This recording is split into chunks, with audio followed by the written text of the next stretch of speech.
मसीह में आप सबको अस्सलाम। आज की तिलावत ज़बूर 80। कौम की बहाली के लिए इल्तिजा, मीर मुगनी के लिए शोशनीम इदोत के सुर पर आसफ का मज़मूर। ऐ इसराइल के चौपान, तू जो गल्ला की मानिंद यूसुफ को ले चलता है, कान लगा।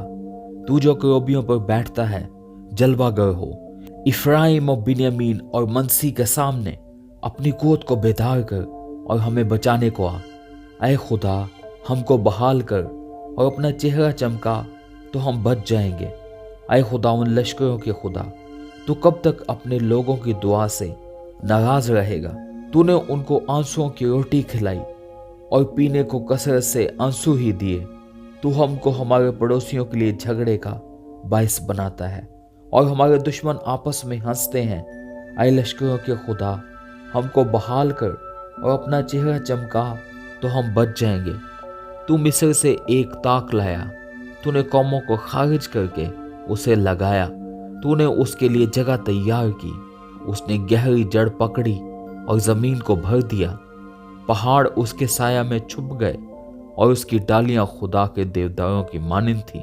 उसने अपनी शाखें समंदर तक फैलाई और अपनी टहनियां दरियाए फरात तक। फिर तूने उसकी बाड़ों को क्यों तोड़ डाला कि सब आने जाने वाले उसका फल तोड़ते हैं? जंगली सूअर उसे बर्बाद करता है और जंगली जानवर उसे खा जाते हैं।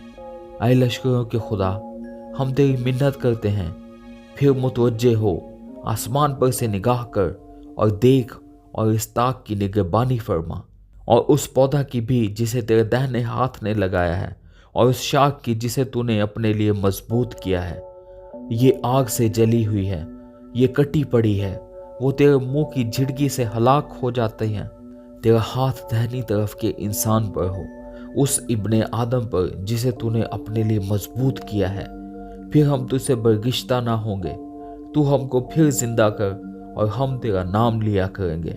आए खुदाउन, लश्करों के खुदा, हमको बहाल कर, अपना चेहरा चमका तो हम बच जाएंगे। आमीन। खुदाउन का कलाम पढ़े और सुने जाने पर उसकी बरकत हो।